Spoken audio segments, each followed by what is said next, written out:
Hello there. Wherever you are, curled beneath blankets, seated quietly in a dim room, or drifting between thoughts, thank you for arriving here, to this moment. Tonight, we will trace a memory too old to be remembered, a whisper too faint for language, but somehow still alive in the breath of the wind and the shimmer of the sea. This isn't a story of kings or empires. It has no humans, no witnesses, no names. It is the story of a sky that was never blue. You see, the color of the sky, so constant, so comforting, has not always existed. There was a time when the heavens above were not the soft canvas of daylight we now take for granted. Once, Earth's sky was strange, opaque, rust-colored or gray, dim with poison and dense with silence. And in that heavy silence, something astonishing began. Over the next hour, we'll drift slowly through a chapter of Earth's long, unfinished poem. Not one written in ink, but in gas and stone and time. We'll visit a world without light, a world where no eye had ever seen, and yet where the seeds of beauty were already being sown, unnoticed, uncelebrated, and impossibly patient. You don't need to understand everything. Just let the words wash over you like a tide returning home. Let your thoughts loosen. Let your breath follow the rhythm of the ancient earth. Because tonight, we're not just going back in time. We're going somewhere the sky had no color. And still, something beautiful was learning how to breathe. Why is the sky blue? It's the kind of question a child might ask, looking up with wide eyes on a quiet afternoon. The kind of question that seems simple, almost innocent, until you try to answer it. We say it's because of the way light scatters, how short wavelengths bounce off molecules in the air more than long ones. Blue travels farther. Blue surrounds us. But that answer, scientific as it is, doesn't touch the deeper mystery. Why is the sky blue, now? And what came before? There was a time when blue was not in the sky.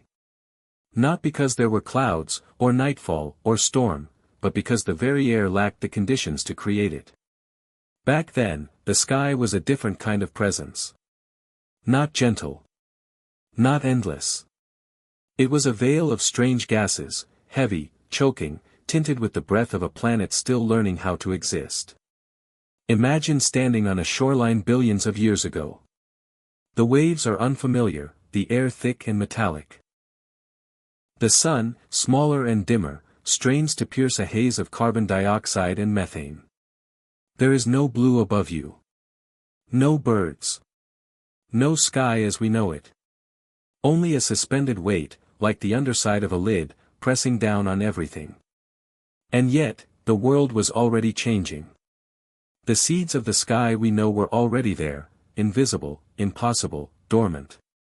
They floated in chemical reactions, in volcanic outgassing, in the strange, unseen lives of early microbes. Tiny, unthinking things that would, through sheer persistence, sculpt the sky without ever knowing what color was. So when did the sky turn blue? Was there a single moment, a morning when the color finally emerged, pale and trembling across the horizon? Or was it slow, almost imperceptible, like a long-held breath finally exhaled after eons of waiting? And what if blue, this calm, endless blue, wasn't always beautiful? What if it began as a side effect, a byproduct of ancient respiration? What if it was never meant to be a gift at all? Tonight, we follow that question. Not to solve it, but to sink into it. Because some questions are not puzzles to be answered, but invitations to imagine. We're not chasing facts, we're walking into mystery. Let us step back, not by centuries or millennia, but by eons. Let us move not through miles, but through moments long before time had meaning. Close your eyes, if you like, and feel the edges of now dissolve, the rhythm of your breath sinking with something older than memory. We are going back. Way back. Beyond the dinosaurs, beyond the forests, beyond the very notion of a sky we might recognize. We arrive in a world still forming, still uncertain of its own name. A world not yet finished with the act of becoming. Here, there is no blue. There is no green. There is no color in the way we understand it, not because the pigments aren't present, but because the canvas itself has not been stretched. The sky, if you could call it that, is a murk of shadow and glare. Light doesn't dance. It strains. It seeps. This earth is young, not in a soft, innocent way, but in the way a volcano is young, full of violence, pressure, and unmet potential. The ground quivers beneath your feet, not with life, but with heat. There are no roads, no rivers, no roots. Only raw stone and steam, rising endlessly from fissures like sighs from a world unsure whether to breathe in or out. Above, the atmosphere is thick, too thick to see through, too dense to invite wonder. It's a ceiling made not of air, but of consequence. Gases rise and fall in chaotic waves, carbon dioxide, methane, ammonia. They coil around each other like serpents, hissing in chemical language, forming a cloak of tension around the globe. The sun is up there somewhere. But it is not the sun you know. It is fainter, newer, not yet settled into its brilliance. When it filters through the atmosphere, it is scattered, muted, altered. Not by the softness of oxygen, but by the weight of what isn't yet gone. There is no sky to gaze at. There is only a sense of above. A looming, living pressure. And yet, even here, beauty stirs. Not the kind of beauty we celebrate with colors and names, but a raw, trembling kind, the beauty of motion, of chaos just beginning to find its shape. You might not notice it at first. But listen closely. The world is not silent. It gurgles, sighs, pulses. It speaks in heat and chemistry. The earth is not dead, it is dreaming. Dreaming of oceans. Dreaming of light. Dreaming, perhaps, of blue. This was a world on the cusp of everything. A breath held for 1 billion years. A pause before the palate was opened. And all the while, somewhere deep in the oceans that did not yet shimmer, in the mud that did not yet sparkle, something tiny and tireless was beginning to write the future, one molecule at a time. But we're not there yet. Not quite. The sky is still heavy. The color has not arrived. The question remains. What happens next, when a planet begins to change the very air it breathes? There are no forests here. No trees to lift their arms toward the sky, no leaves to catch the sun. No green. No brown. No rustling. Instead, the land is bare, an endless mosaic of basalt and ash, carved not by rivers or roots, but by the language of lava. The surface breathes heat. It sweats sulfur. Every hill is a hardened pulse of magma. Every valley is a memory of something molten. The wind, if it moves, does so reluctantly. It carries not scent but sting. There is no oxygen to sweeten the air, no ozone to filter the sun's anger. What you breathe here is not breath as we know it, it is survival, barely. Carbon dioxide curls through the atmosphere like smoke trapped in a jar. Methane shimmers faintly, giving the sky a tint like bruised copper. The horizon bleeds, not with sunrise or sunset, but with haze. The light does not fall, it hovers, uncertain. Look upward. You won't find the sky. You'll find a veil. Not soft. Not bright. A shroud of particulate memory, thick with gases that once slept beneath the ground. No clouds drift. No stars peak. There is only diffusion, light scattered not through clarity, but through density. And yet, if you listen, truly listen, you'll hear the planet trying. Trying to cool, trying to crust, trying to breathe in its own unshaped way. The earth is not gentle, but it is not cruel. It is becoming. In places, steam rises where the crust is weakest. There, water, barely more than vapor, simmers and slips back into cracks, the planet learning to weep. The seas, if you can call them that, are thick and still. Iron-rich, colored like blood or oil, they do not glimmer. They swallow light whole. No tide, no foam, no whisper of waves, just warmth, and silence, and depth. Beneath their surfaces, nothing swims. But something stirs. Life has not yet learned how to dance in the open. It hides. It clings. It waits. And what of sound? There is no birdsong. No thunder. No footfall. Only the quiet percussion of planet-making, the hiss of gas, the creak of rock, the slow exhale of a world forming from fire. Time here feels thick. Slow. Not measured in minutes or hours, but in changes so slight you could live 1,000 lives and never see them. This is Earth, long before familiarity. A world of texture, but not color. Of temperature, but not weather. Of chemistry, but not breath. A place without blue. Not because it was missing, but because it had not yet been imagined. From far away, Earth doesn't glow. Not yet. Not the blue and white jewel you've seen in pictures, not the vibrant marble wrapped in clouds and weather. From the void, it looks darker. Quieter. A sphere cloaked in ash and vapor, circling a young and fainter sun. There are no city lights. No auroras dancing at the poles. No colors to sing of atmosphere or oceans. There is movement, yes, the slow spin of a planet still wobbling on its axis, still adjusting the balance of molten core and cooling skin. But there is no spectacle. Only promise. Around it, the solar system continues its quiet rehearsal. The planets follow their paths, Jupiter already massive, Saturn already wearing its icy rings, Mars still red and drying.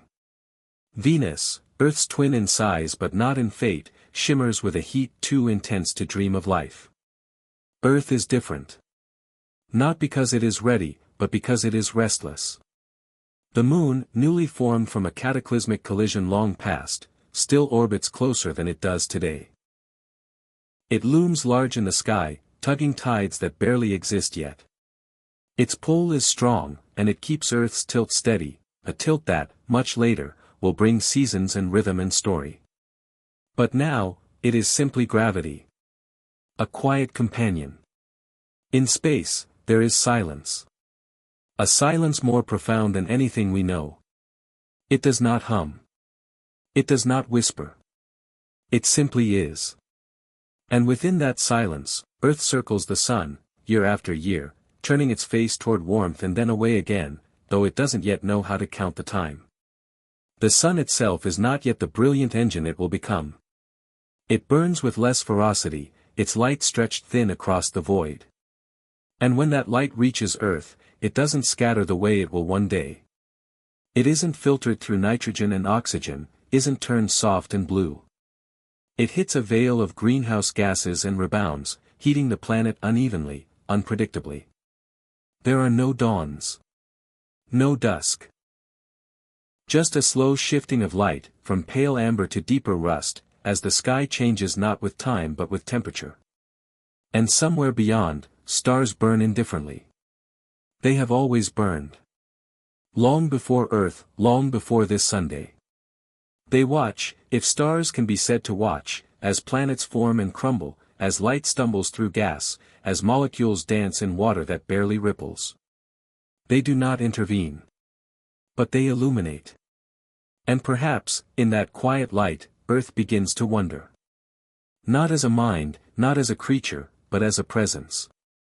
It is not alive, not yet, but it holds within it everything that will one day sing, and sleep, and dream. It holds the future sky. It holds blue. But from the edge of the solar system, that blue is still unimaginable. Because Earth has not yet become beautiful. It has only just begun to try. Beneath your feet, something stirs. Not the shuffle of leaves or the tread of animals, those haven't come yet, but something deeper. A pressure. A pulse. The ground you stand on is not quiet stone. It is skin, restless, thin, and alive with heat. In these early days, Earth's crust is uncertain. It cracks and reforms like thought in a fevered dream. The plates that will one day drift continents apart are only beginning to find their edges. There are no borders yet, only lines drawn in magma, then erased by time. Molten rock wells up from the mantle in slow, heaving sighs. It spills across the surface, cooling not into stillness, but into tension. Each cooled crust becomes a puzzle piece, jagged and incomplete, pressing against others until the pressure is too great and the puzzle shifts, fracturing, sinking, rising again. This is not tectonics as we know it. It is something older. Something more primitive. Slabs of basalt, born in fire, sliding across a sea of heat. Some sink beneath others, drawing parts of the crust deep into the planet's belly. Others ride upward, pushed by invisible hands, becoming protocontinents without names. And as the crust moves, it exhales. Gases once locked inside the Earth's molten heart are released, carbon dioxide, methane, sulfur dioxide, rising through cracks like smoke from a sleeping beast. They do not ask permission. They do not care for comfort. They become the air. This is how the atmosphere thickens, not in a moment, but in millions of tiny ruptures. Volcanoes bloom like bruises, their breath darkening the sky. Each eruption adds another layer of heaviness above. And in time, that sky becomes something more than space, it becomes a mirror of what brews below. The land is not yet land. It is landscape in transition. Ridges rise, only to crumble. Valleys yawn and then forget their depth. Mountains lift their heads for the first time, then bow again beneath the weight of heat and gravity. And through it all, the earth begins to cool. Not quickly. Not evenly. But enough. Enough for surfaces to harden. For pools of magma to quiet into stone. For continents to begin their long, slow drift, not as travelers with a destination, but as dreamers with nowhere to go but away. This movement, this shifting of rock and gas, is how the world begins to breathe. Not like lungs. More like tides, a cycle of pressure and release, heat and silence. And in this dance of stone, something unexpected happens. Pockets form, tiny hollows in the crust where minerals settle, where water condenses, where temperature balances just enough for chemistry to pause and think. These pockets are not life. But they are the places where life will someday begin. The sky above still has no color. But beneath it, the world begins to shape the future. Not with intention. Not with design. Only with motion. Only with time. Only with the slow turning of a crust that does not know it is a beginning. The rain came before there were clouds. Before there were rivers. Before the air itself could decide whether it wanted to hold its moisture or let it fall. It began not as a gentle mist, but as steam, rising, churning, fleeing the boiling crust in waves of vapor. For a long time, the sky could not hold it. The atmosphere was too hot, too crowded with carbon and fire. So the water lingered in the air, suspended in hesitation, unsure if it belonged to earth or sky. But over time, the planet cooled, slowly, unevenly, with reluctance. The violence of constant bombardment lessened. The scars of molten collisions began to fade. And then, the steam began to change. It thickened. It coalesced. It fell. And fell. And fell. Not for days, or weeks, or even years, but for ages. A rain without pause. A rain that was less a weather event and more a baptism. This was not a world being washed. This was a world being born. The water struck hot stone and sizzled. It pooled in cracks, filled lowlands, carved the first shapes into a crust still soft from creation. There were no channels to guide it, no forests to absorb it. So it gathered, slowly, into something the earth had never seen before, something vast, heavy, reflective. Something called ocean. But these oceans were not blue. They did not sparkle or soothe. They were dark, dense, and metallic, infused with iron leached from volcanic rock, colored like rust and shadow. They absorbed the sky's dim light and gave back nothing. There were no waves to hear, no tides yet to follow the moon's rhythm. Just a quiet pressure. A stillness deeper than silence. And yet, in that silence, the world exhaled. The formation of oceans changed everything. They cooled the surface. They locked away heat. They dissolved gases and hosted reactions. They became both memory and possibility, archives of what had been, and laboratories for what might come. From above, the planet now shimmered slightly, like an eye just beginning to open.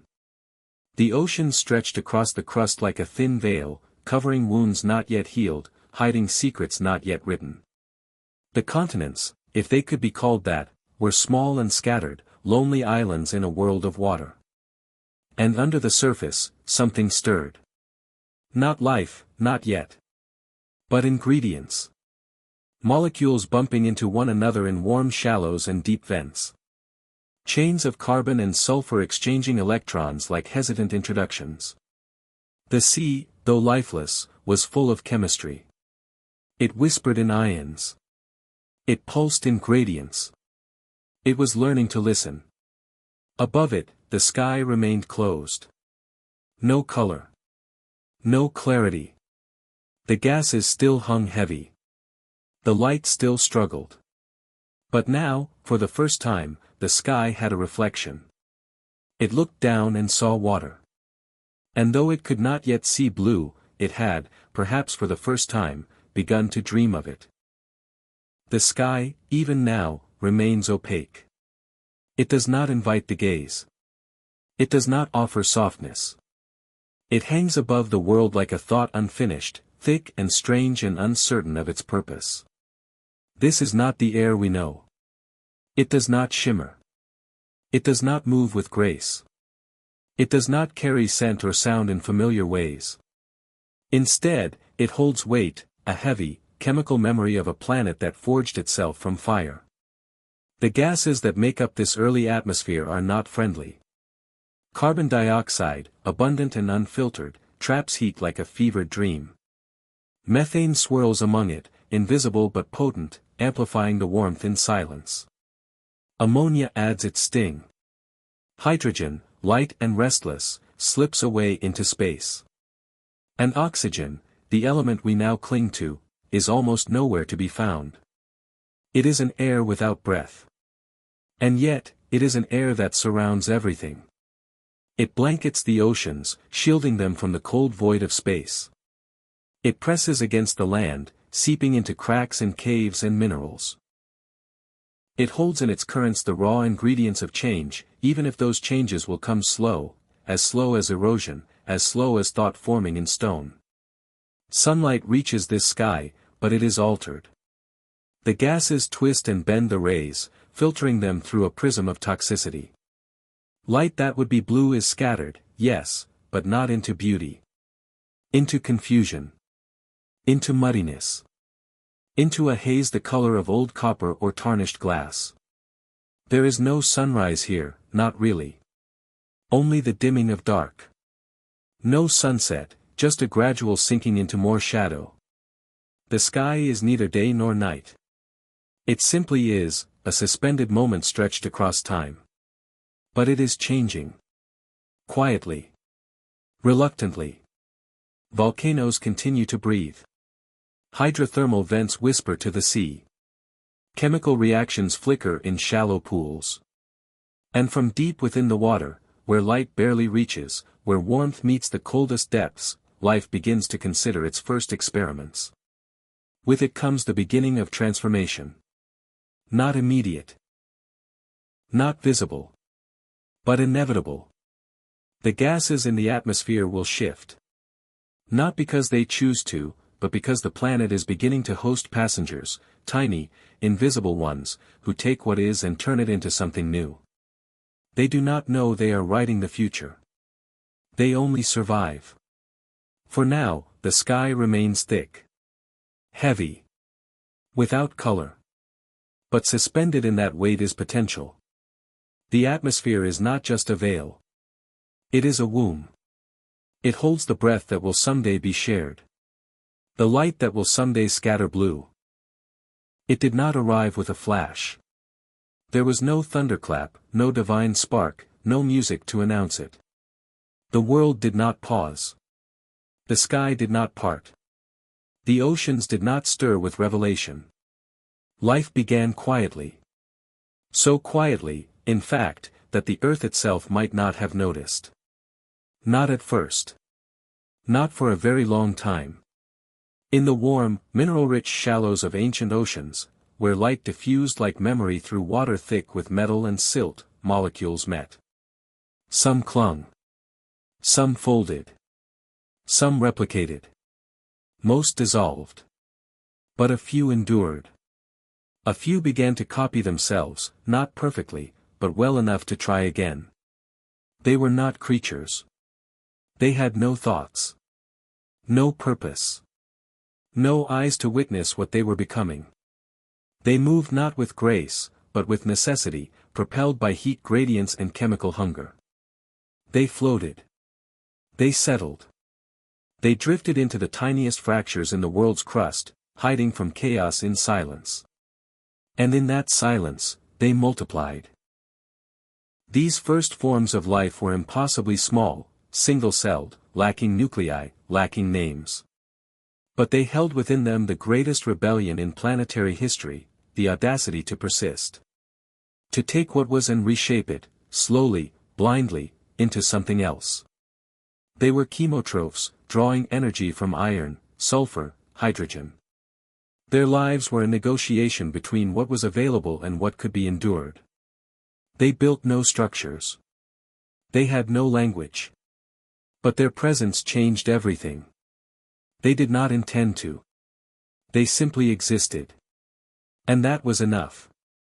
In their struggle to survive, they altered the chemistry of the oceans. In replicating, they consumed. In consuming, they released. Gases, ions, traces of their tiny victories and defeats. Each breathless cell a ripple against the world. They did not fear death, for they did not understand life. They simply continued. And in continuing, they laid the foundation for everything that would come after. No bird has ever sung without them. No leaf has ever turned toward the sun without the legacy they began. No eye has ever seen the color blue that did not inherit their determination to endure. At this stage, the sky remains unchanged.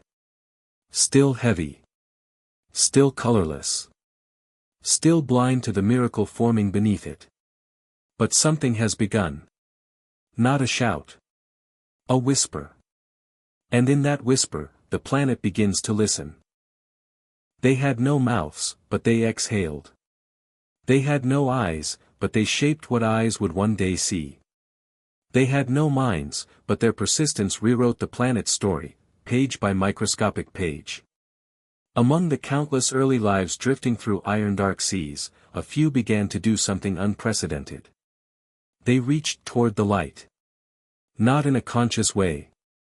Not in hunger. But in structure. In chemistry. These tiny organisms, early cyanobacteria, began to harness sunlight. They took it into themselves, used it to break apart water molecules, and from that rupture came something the world had barely known, oxygen. At first, the oxygen had nowhere to go. It was toxic to most existing life. It drifted, ignored. It clung to iron in the oceans, forming bonds so tight the water changed color. The seas turned gray, then red, as dissolved iron oxidized and fell out of suspension. Layer upon layer, band upon band of iron settled onto the ocean floor, marking the planet's slow intake of breath. This was not a revolution of fire. It was a revolution of patience. For millions of years, these microbes continued, absorbing sunlight, releasing oxygen, transforming the very air molecule by molecule. They did not know they were changing anything. They did not ask to be remembered. They simply survived. And survival, it seems, is sometimes enough to build a sky. The world responded gradually. The atmosphere began to shift. Hydrogen escaped to space, carried off by solar winds. Methane, once dominant, found itself broken down, outcompete, diminished. The balance of gases teetered, tipped, and recalibrated, not by force, but by accumulation. The oxygen continued to rise. At first, its effects were quiet, subtle ripples in the ocean, minor shifts in temperature. But then, something larger began. A planetary transition. A tipping point. The Great Oxidation Event, as we now call it, was not a moment. It was a long sigh, a slow turning of the planet's breath. And with it came changes irreversible, the collapse of methane's greenhouse grip, the cooling of the atmosphere, the emergence of a sky beginning to reveal its depth. Still, the sky was not yet blue. But now, it had a reason to become so. Because blue, as it turns out, is not merely a color.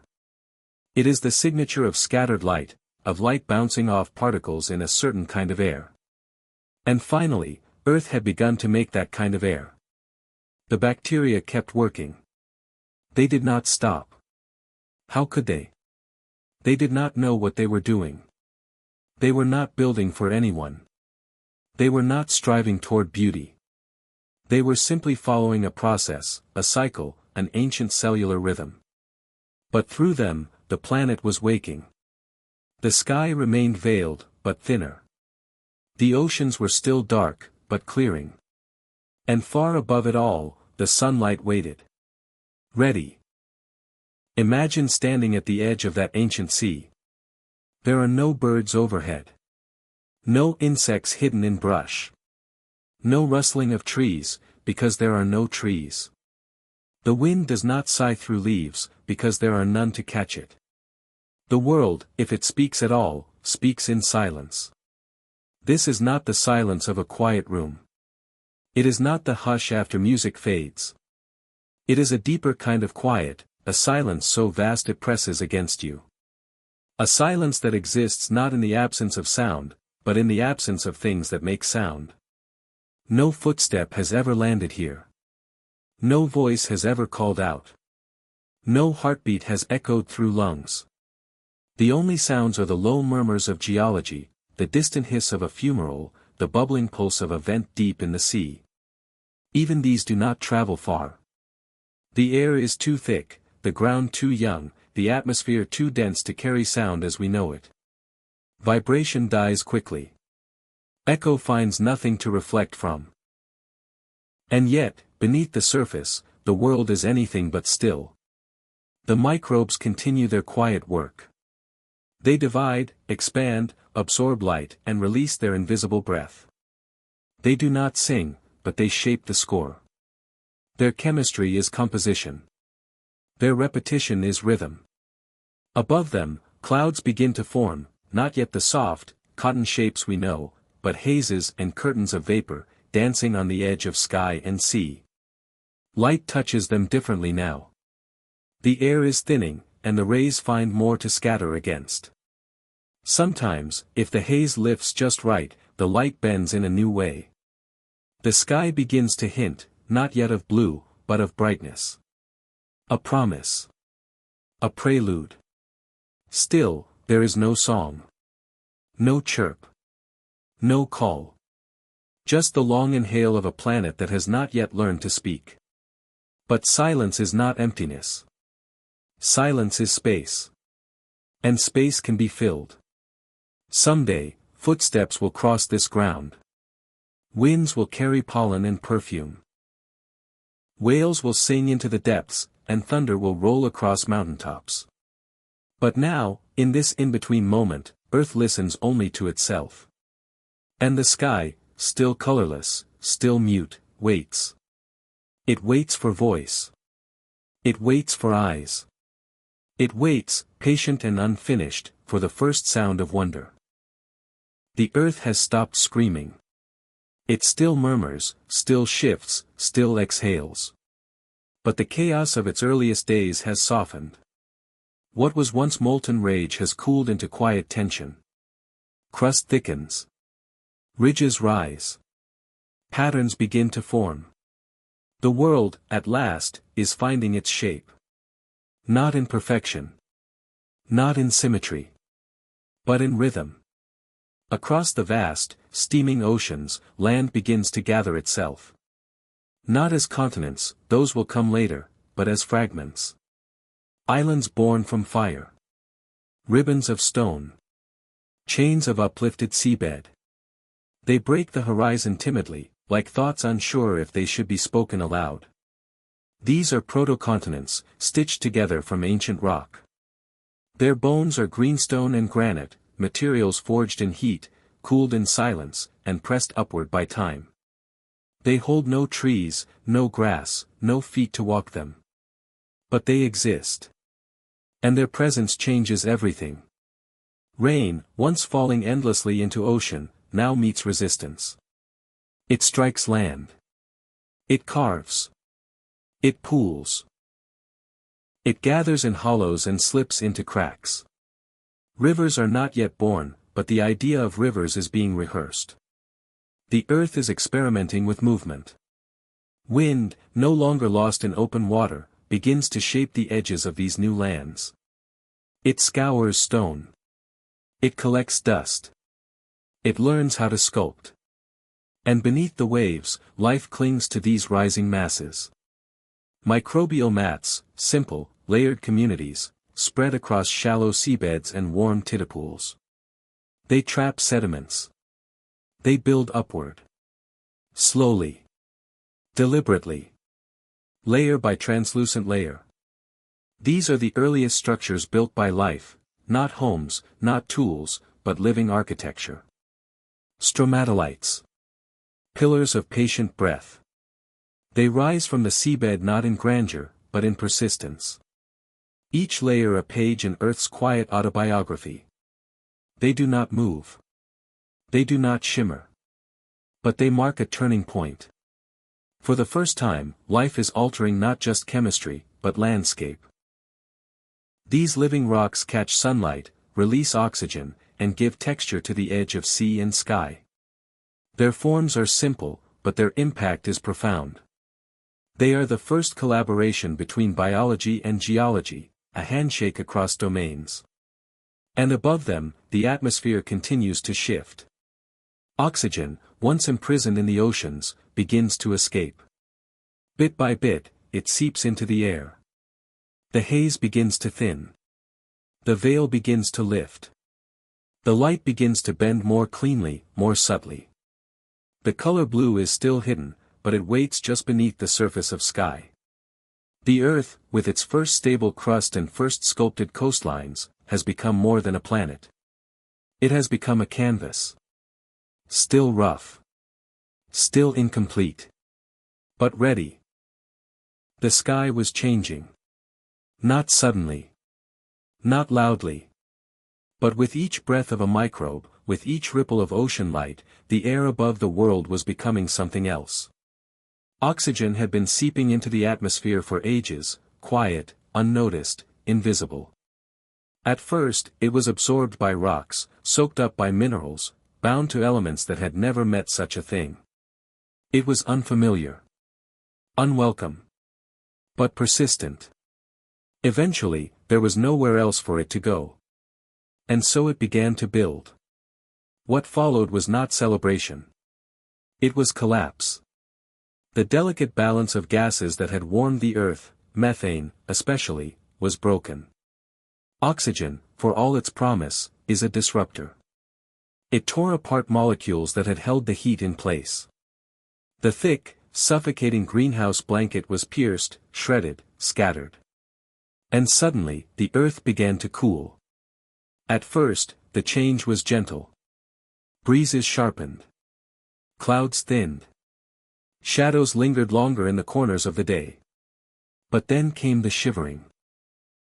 Glaciers crept outward from the poles. Frost laced the edges of shallow seas. White spread over blue, over gray, over greenstone. The oceans didn't just chill, they locked. Ice clawed at coastlines, swallowed islands, silenced currents. There are moments in Earth's history when the cold took everything. Entire ages blanketed in silence and frost. Snowball Earth, we call it now, a time when the planet may have frozen nearly solid, a world of pale stillness, turning slowly beneath a sun too weak to break the spell. The sky during this time was strange. It may have been clearer. The thick haze of methane now gone, the atmosphere thinner, simpler. Light scattered differently. There may have been glimpses, faint and fleeting, of a softening blue, a hue born not from beauty but from imbalance. But what use is blue when the world is locked in white? Life retreated. It never disappeared, life is stubborn that way. But it folded into crevices, clung to vents, sheltered in warmth that refused to be extinguished. And above it all, the sky learned patience. Eventually, volcanic breath warmed the world again. Greenhouse gases returned, enough to tip the balance back toward thaw. Glaciers receded. Water flowed. Oceans stirred. And oxygen remained. Not in traces. In presence. It had won its place in the air. And with it came the light.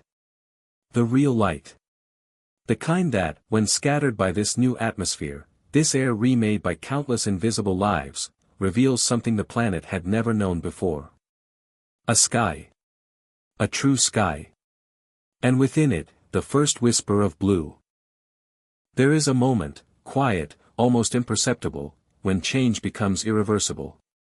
It does not shout. It does not mark itself with fireworks or catastrophe. It simply arrives and refuses to leave. It settles into the world like a new season, slow and certain. Earth had reached that moment. The Great Oxidation was no longer a trend. It was a transformation. Oxygen was now permanent, a ghost no longer. It filled the air not in abundance, but in certainty. It was no longer just a byproduct. It was a presence. It shaped what could live, and what could not. The biosphere would never be the same. Anaerobic organisms, the ancient kind, born in a world without breath, began to vanish. Some adapted. Most disappeared. The chemistry of survival had shifted beneath them. Oxygen, once poison, had become power. It brought with it the possibility of energy, of complexity, of futures they could not follow. And the planet responded. Iron, once abundant in the oceans, rusted out of the water column. Sulfides faded. New minerals formed. Rocks began to record the shift, layer by layer, in red bands of oxidized memory. The Earth's very crust bore witness. Above, something else was forming. A shield. As oxygen accumulated, some of it split under the touch of sunlight. It recombined, high in the atmosphere, into a strange, protective molecule, ozone. Thin, invisible, and vital, this layer changed everything. It blocked ultraviolet radiation, the violent rays that had once scorched the surface, shattered molecules, and held life underwater. With ozone in place, the sky was no longer merely the upper edge of air. It became a window. And through that window, light finally scattered cleanly. Not diffused through haze. Not filtered through poison. But bent and danced and refracted in a way it never had before. Blue. Soft. Expansive. Impossible. Blue, not as pigment, but as consequence. Not painted, but revealed. The sky was still not as we know it. There were no clouds shaped like animals. No jet trails. No moonrises etched in silver. But it was changing. It was opening. And with it, the planet lifted its face, not in consciousness, but in readiness. What began with microbes in shallow pools had now altered the entire world. The oceans, the rocks, the atmosphere, the balance of life and death. There was no going back. The earth had rewritten its own air. And in doing so, it had prepared the sky to hold color. A color that, once unseen, could now stretch from one horizon to the other. Not by accident. But by evolution. Not for beauty's sake, but as a side effect of life learning how to live. Look up. Right now. Wherever you are. There it is, the sky. Vast. Unbroken. Blue. It stretches above cities and forests, deserts and seas. It watches over quiet neighborhoods and distant mountains. It arches over you and me, so constant that we rarely stop to see it, let alone wonder where it came from. But now, you know. You know that this blue is not a given. It is not a default setting of the universe. It is not the color of space. It is not the color of the heavens. It is the color of survival. It is the color of ancient breath, of microbial labor, of a planet sculpted not by force alone, but by time and repetition and invisible will. Every lungful of air you take is a gift from lives that never knew you. Every shade of sky is a consequence of choices made by organisms without voices, without eyes, without intention. They built a sky they would never see. They made a world they could not inhabit. And still, they did it. That gentle blue overhead, that calm, daily miracle, is a cathedral of chemistry, held aloft by the ghosts of ancient cells. It is not static. It changes with light, with angle, with weather. But its essence remains. Scattered sunlight. Filtered through oxygen. Protected by ozone. Made possible by life. It is easy to forget this. To assume the sky has always been this way. To believe that color was born with the world. But beauty came later. Color came late. And it came because something insisted on living. When you stand beneath a summer sky, or wake to dawn's first pale light, or watch the horizon soften at dusk, you are seeing not just atmosphere, you are seeing consequence. You are standing in the aftermath of an ancient struggle. And you are breathing it in. The blue above you is not just color. It is memory. It is legacy. It is the signature of a world that once didn't know how to breathe. And now cannot stop. There is a silence that comes after knowing. It's not emptiness. It's not stillness. It's the hush of understanding, like the quiet after music, or the soft closing of a long-forgotten book. The blue sky above you now is not waiting to be noticed. It has waited long enough. It has endured eons of darkness, of haze, of fire and frost. It has been copper, gray, black, and invisible. It has hung above oceans that did not reflect it. It has seen life arrive and ask nothing of it. And then, life changed it. Not to be admired.